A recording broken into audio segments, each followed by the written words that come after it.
Hi guys, it's Jennifer. I know it's been a long time. I was on vacation for a while, and then my kids all started new school, so we had to do registration, and they all have different schools now, all super far away, and since they're magnet schools, they don't offer transportation, so we've had to get used to that.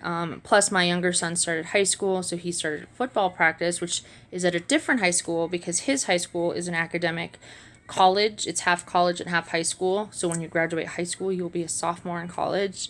But they don't have sports. So he has to go to a different school to do the sports because he wants those things on his resume or whatever. But anyway, so I hosted a swap for a single junk journal, a single signature junk journal. And I looked up, and my partner, there's a list of things you can look up, what they like, what they need, styles. Liked purple and yellow and flowers. So I was so excited because I had a new thing I made, a new DIY, and I also had a bunch of vintage stuff. So super excited to do this one. This is just floral fabric I stitched, and I was watching Sagita, and so I decided to just do the big rough hand stitching because when we went on vacation, my son stayed here while we were gone, my oldest son, and cleaned, but he puts things wherever, and I cannot find the pedal to my sewing machine. I have torn my house apart, even took my craft closet apart, which took 2 days to pull it all apart and put it back. So I don't know. I might have to get a new sewing machine. I was thinking about getting a quilting machine anyway, but so I was like, okay, that's it. I'm going to stitch it. These are just some flowers that I had in my summer kit. This was some fabric that I also had in my summer kits. And then just a label here so she can put what she'd like. This is some trim, just some lavender mini pom-pom trim. The printables are all from TLC Creations. I was so excited. Purple irises, they're technically called blue irises. It's the dark purple, are my absolute favorite flowers. And I couldn't believe she had a kit. I was super excited. And then I also got the yellow kit. I can't remember the name of the yellow kit, but this one is the purple iris kit. This is from a vintage gardening book, and I just inked it with Distress Oxide ink. This is a vintage tag that I got from Instagram, and then I just collaged some vintage. These are both vintage items, and then this is Tim Holtz and some paper, and this is Prima paper that had really cool lavender and yellow florals that I sewed the fabric onto. This is a raspberry rose design, some lace I carry in my shop, and then this is just a little mini vintage ticket. Oh, and these tags, these vintage ones, I have sets of those in my shop as well, sets of vintage tags. This is an envelope from the Amity Bloom class, and I just put it in the journal. This is some vintage lace from the early 1900s, vintage stamp. This is a cutout from one of the vintage gardening books, and I don't think I put anything in this side. No. This is a vintage gardening tag I got from Feed the Birdies.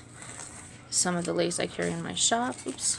And actually, the printables, so they're all the purple iris kit from TLC's. Some of the backs of the kits are raspberry rose designs because I just didn't really like the white plain. I think that was it.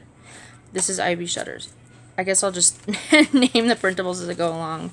But the main kits were the purple iris kit. This is some of the fabric washi that I made. This is one of the vintage pages, and I love it. It has that nice patina on the edges. The vintage gardening book.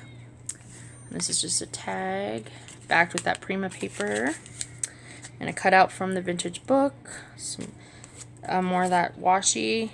That was just an end scrap from when I was cutting it straight, so I just put it in there because it was an end. You can make tabs with it. This is Raspberry Road Designs printable. This, I don't remember who this is. Maybe Marion Smith. Yellow irises from Edith Holden. This is a stitched pocket with a vintage French flower seed thing. Sorry, it's really early in the morning.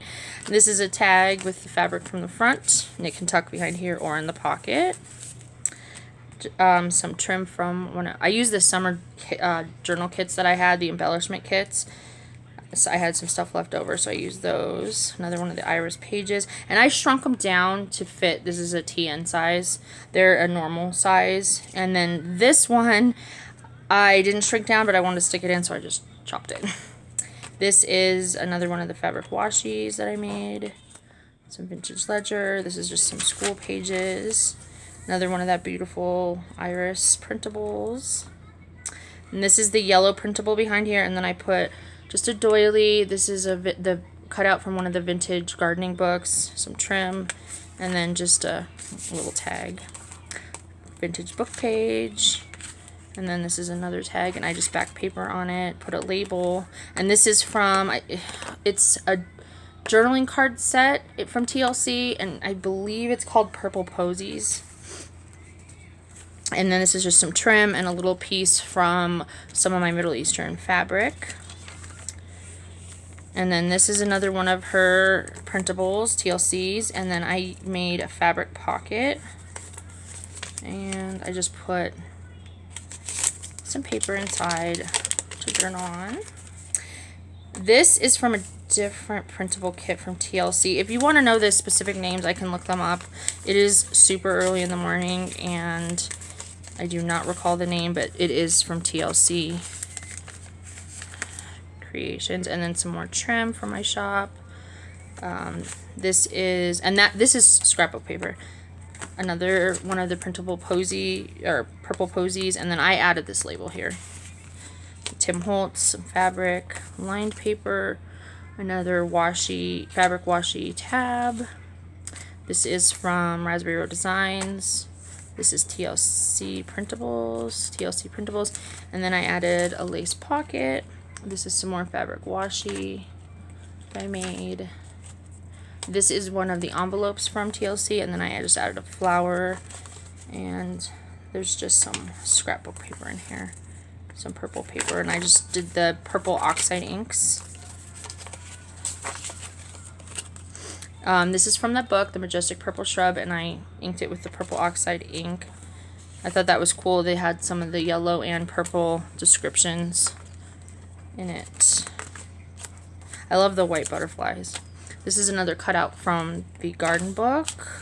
This is a vintage soda label, and I think it's a tonic water or something, but I love the little fairy for the garden, so I just put a purple label over it, and then a tag. And these were all Kane Company tags that were real thin, flimsy tags, so I added paper to them, and they had a hole on the top that was really, like, I don't know, when you rip it out of the pad, it's ugly, so I put the tabs on there because I don't like those ugly edges.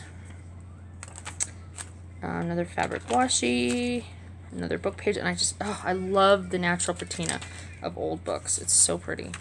And then this is a printable from TLC, fabric pocket, that's Tim Holtz, scrapbook paper, and I printed on the other side with the iris kit a couple sheets of children's paper, some ledger sheet. And this is another one of the journal, and I printed on the back of cardstock. I made a little pocket here. This is Tim Holtz, and that's the other side. Scrapbook paper, and then this is another one of the purple posies, and I put a little late piece of a label, and then this is also a fabric, and I did yellow on this one, and then like the previous one, it was yellow with purple. Edith Holden. Another Kane Company. This one was a little thicker, so I guess I didn't back that one. It was sturdy enough to have the tab on it. And then this is a vintage ticket. Some more of that ribbon. Some fabric I had left over from the cover with just some scrapbook paper inside that half of the envelope. And then this is a pocket. I thought I had something in this pocket, but I guess I didn't. I'll have to stick some. Oh, I know what I was going to put in there. And then this is a vintage playing card on a glassine bag with another one of those tags. And what I was going to stick in there is something that I made, and I've talked about it on Instagram and stuff and on Facebook. I've been wanting to show these before. So all the summer ones I made are going to be out the window because it's past summer. But these are washi fabric that I created. So cool. I love how these came out. And then I also have little sheets. So I also made, but I'm going to put some of these in here for her to decorate her journal the way she wants. I got some, this is actually Tim Holtz fabric, and it wasn't sticky on the back. So I made that for a Halloween journal, and I have some of this other fabric, these labels, and I'm cutting them out. I'm making those into little sticky washi type labels. I thought those would be so fun for Halloween. I'm going to attempt my Middle Eastern fabrics. I don't know how they will work. I'm going to have to do the thicker fabrics because obviously if I do something like this, it's so thin, I don't know if it'll work, but I'm going to try it because I know when you're crafting in the car or wherever and you just bring some journaling stuff with you, you can stick stuff like this in here, you know, or in a bag with you and have it so when you're journaling on a vacation or wherever, or if you go on a retreat or what have you, you know, there it is ready to go. And you can just use it as you need. So I want to try and get a variety. And I'm going to just, I think I'm just going to add these into embellishment kits with buttons and things like that. I'm not sure. I might try and list them on their own. I don't know. I don't know how successful that would be. Because it's fabric, but they're little pieces. So maybe if I do a variety. Or I was going to also try and cut out some circles or shapes. Because it's industrial strength. So it sticks really well. And I wish I could get big enough sheets to make like book covers. But I don't know. I'm going to see if my husband can order some from, because he works in construction. Like if he knows anybody. He works on outdoor construction. So I don't know, but I don't know. I've seen stuff like that before. Like, I don't know. I'm just rambling. I'm sorry. It's super early in the morning and I haven't done a video, so I'm out of practice. But you can tell me what you think. I know a lot of people liked the idea when I posted them on Instagram. So hopefully, but I love this Tim Holtz fabric. I couldn't believe I found it. And I have this paper too, so I'm super excited. So anyway, I'll try and have these in my shop over the weekend. Or at least included in kits or something, and I'm going to include them in the journal and see how they go. But they were super fun to work with. They were easy because I could put them together while I was on vacation. Like I said, it was easy to decorate stuff with. So anyways, I'll talk to you guys later. Have a great day.